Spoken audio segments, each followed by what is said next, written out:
Hello and welcome to another update video about Solana. On the Solana chart, our forecast hasn't changed. We're still watching if we can get another low. So at the moment, another low would be expected, but I think we're getting very close to the end of this correction to the downside. I don't like really the look of this ABC structure anymore. It's a very tortured diagonal. What you need to understand with cryptocurrencies is that they love to do their diagonal structures in a wave C.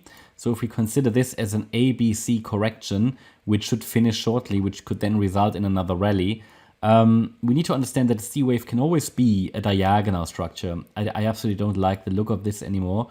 I looked at it today again. I thought, look, this looks much more like actually an ABC. It doesn't really change anything, but it cleans it all up a little bit. So I thought we'll relabel this together in this video.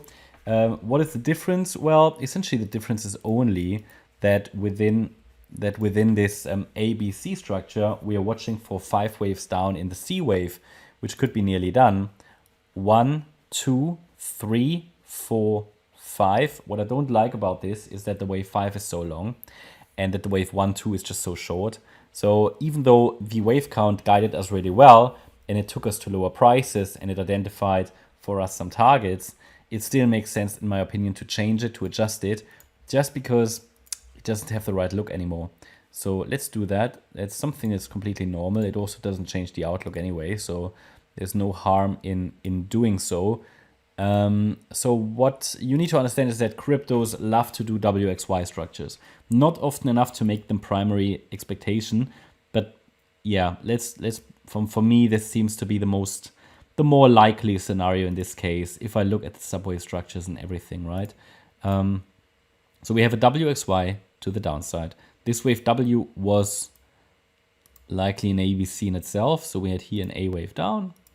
B wave was likely a triangle. And then the C wave, that was an ending diagonal.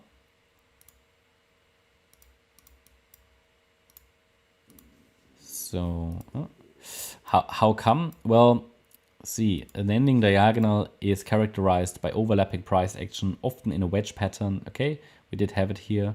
So the best way to count this, in my opinion, is this as a wave 1, a wave 2 rally, then a wave 3, a 4, and a 5. Okay, I will take that out now, otherwise it's just too much stuff on here.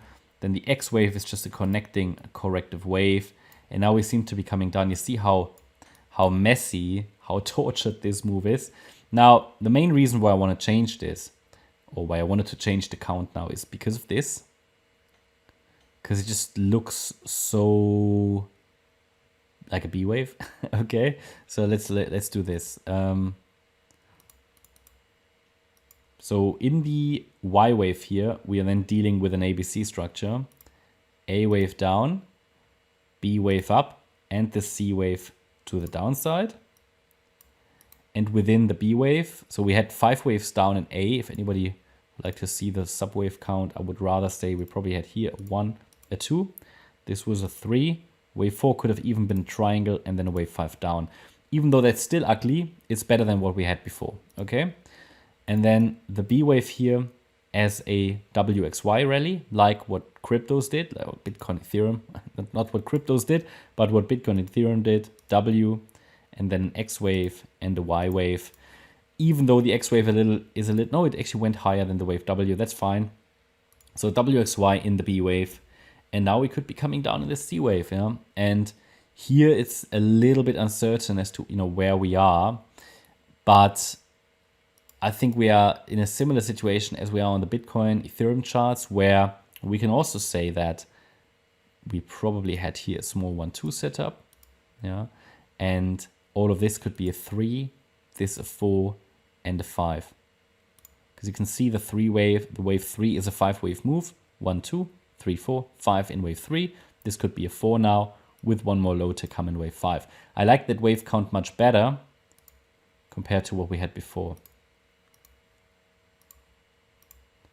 So that also allows us to give out another resistance area for wave 4, which is typically the 50% retracement level of the third wave, which means that against $20.50, the focus can be on lower.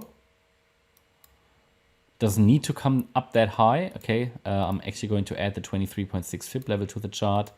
So it's nearly reached. So against $20.50, the focus can be on lower in a fifth wave.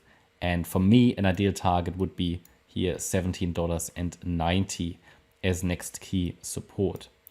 We can also try to use here the length of the A wave. That will take us down probably a bit further, go to the high of the B wave. But here also this, I mean, there's one more level that comes up at $18.37. So I'm going to add it to the chart as a level to watch, and then $16.10 down here.